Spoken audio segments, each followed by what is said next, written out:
Manchester City won, Chelsea won. Huge result then for Arsenal, who of course now stretch their lead at the top of the table, meaning they are 6 clear now of Manchester City, who are level on points with Aston Villa. For more on this, let's welcome in, shall we, Frank Leboeuf. But I want to start off with you, Stevie. How did City blow this? You know, the small things matter. When you don't put teams away, the small things matter. And what Ali's talking about there with O'Reilly, doesn't take him inside, doesn't show him the line. It's just lazy. Gets square on, and then he can't recover. I mean, it's the actions of a guy who's really not a defender, who's asked to play defensively. Right. And that's what's caught them. You know, other than the Neto chance, nothing else from Chelsea going forward.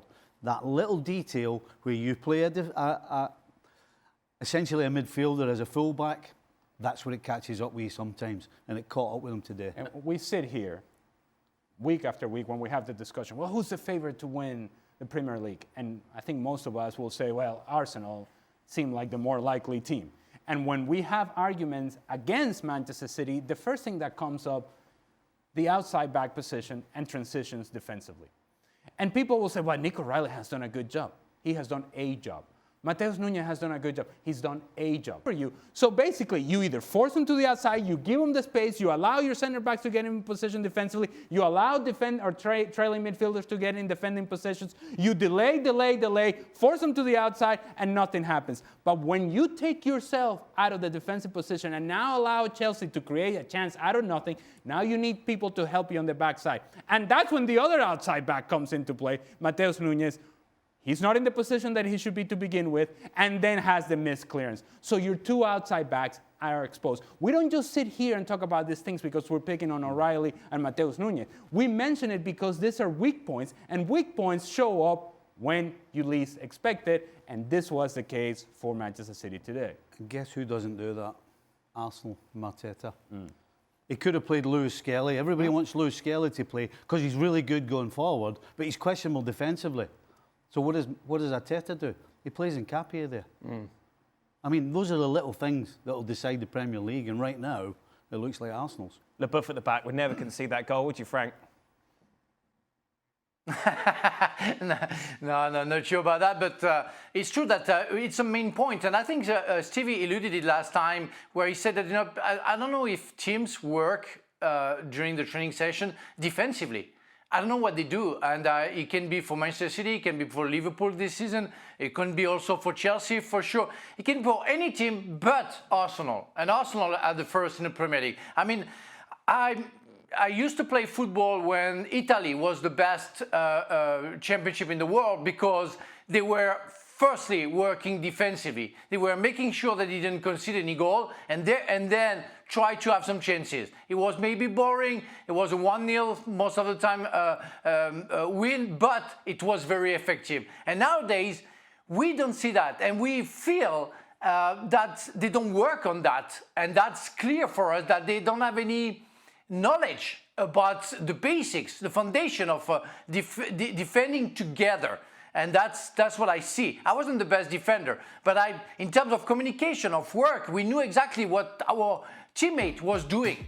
Anywhere on the field. So Frank, to that point, I just want to, because to that point, does the fact that Vardiol and Diaz were both off the pitch offer City an excuse in that your 2 main centre-backs are obviously not playing?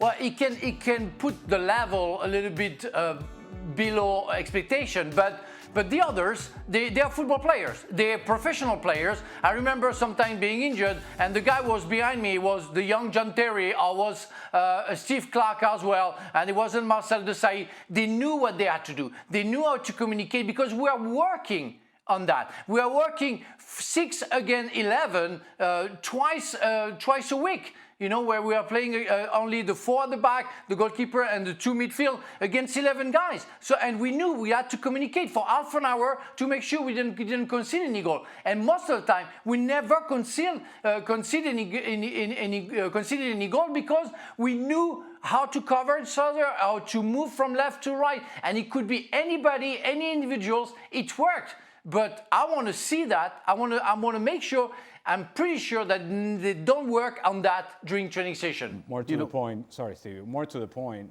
actually, Dan, when you say your two center backs are off the field injured, that's when you have to be even more aware if you are Nicol O'Reilly and if you're Mateus Nunes and in whoever has come in and played in the center back position. That's when you have to be even more attentive to details and the awareness, special awareness around you.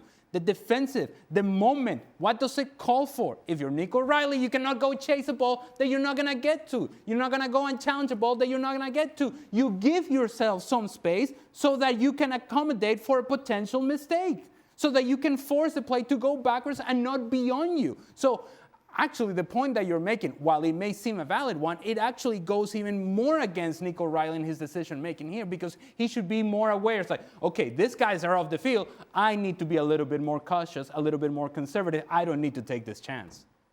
6 points, Stephen. That's a lot. Yeah, it's not insurmountable, but I think what we're seeing It feels like more, doesn't it, though? Yeah, it feels You as just though don't they're feel that further City's going ahead. to win 18 games in a row. No, they're not. They're not, and for the reasons that we've just picked out one reason why we think they won't, and that's because they've got two fullbacks who don't defend. So six is not. It's not insurmountable. It's not huge. Just as Ali said, it feels as though it really is Arsenal's to lose. That old, like, the 50-40-10 that we were talking about with percentages, I think this has kind of swung that pendulum even more in Arsenal's favour, hasn't it? Yeah, definitely. I mean, Man City, in order to chase Arsenal, had to have everybody fit every single time, and they had to play a strong team every time. City's not in a position where Arsenal are, where they're deep enough, I think, to rotate and know that they're going to win. I think when City rotates, you're not quite sure. You don't get that. You don't get that with Arsenal, whether they rotate or not. They look as though they're going to win, and generally they do.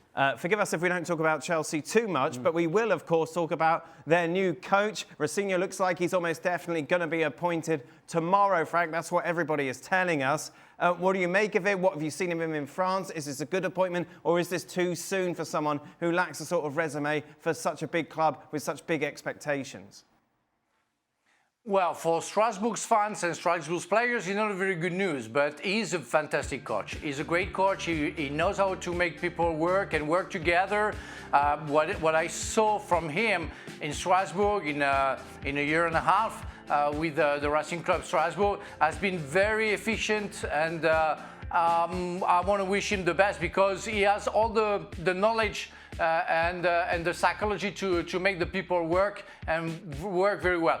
He did it with young players, so I don't know what's going to happen with experienced players, but we can see Chilwell plays for Strasbourg this year, and according to what I saw, and some people will tell me, it's a different guy from before he left Chelsea. So I guess he knows also how to work with experienced players. So it's going to be a good thing for, hopefully, is what I think, for Chelsea. So I wish him good luck.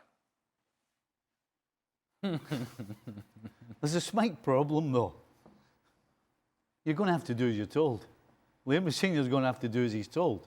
It's pretty clear that's why Maresca's not there. And what does that mean? In terms of, look, if there is one thing that you must be in charge of as the coach or the manager, whatever you want to call it, is when it comes down to the football, who's playing, who's not playing, who comes on, who comes off. You have to be in charge of that. Right. All the other stuff you can accept. But it absolutely looks like that's the problem Maresca had. And so any coach with any real self-respect, if he's not able to do those things, then I'm sorry, no, you shouldn't be. If he understands... Is this appointment a good thing or not? Well, it is for the hierarchy at Chelsea, because he's a young manager and they know that they can tell him what to do. Will he make them better than what we've seen? I don't know. I don't know an awful lot about. I appreciate that, because that's a very good answer, because we don't know. There's so much on this show we don't know, and we pretend we do. But let's just be honest. What we do know is he's going to be told what to do. That's a horrible place to start. Any manager who walks into a job knowing that there will be times when he can't pick and choose who's playing and who's not, That is a non-starter for anybody with self-respect. And Well, whether that's true but or not. Stevie, what do you, Go ahead, Frank. Sorry, Ali. What do you think it happened to him in Strasbourg? You know, we know that Chelsea, the owner of the Racing Club of Strasbourg now, and player that he built the team with had to go to Chelsea last season, like Andre Silva, for example, and we are told that many players are going to leave if they are good enough. So every year he has to do something, and he doesn't decide. And for the 2 years that he's been, he managed to deal with what he had. So I don't know if it's going to be an easy task, for sure not. I don't know if he's going to get all the power. I don't think he will. But I think he's good enough to manage and to not find any excuses like Maresca was trying to get. And hopefully it's going to work for him. So there's one little problem, Frank, that he's going to have. Pressure. Pressure. I mean, Maresca, when he loses a couple of games, is under pressure. You're picking the wrong players. You're picking the wrong team. That's part of the reason he's not there. Because he's sitting every night in his house after they've lost and he's not been able to play somebody, or he's had to do as he's told, and he's getting pelters from everything coming from inside the building and the fans outside the building. That's called pressure. And that's the difference between managing Strasbourg and your job is to bring on young players. At Chelsea, your job is to win. That's a different ballgame. A lot more, of course, on this, on the latest edition of the Gab and Jules podcast. That drops on Monday. Be sure to check out. I'm sure we'll be discussing it on tomorrow's show as well.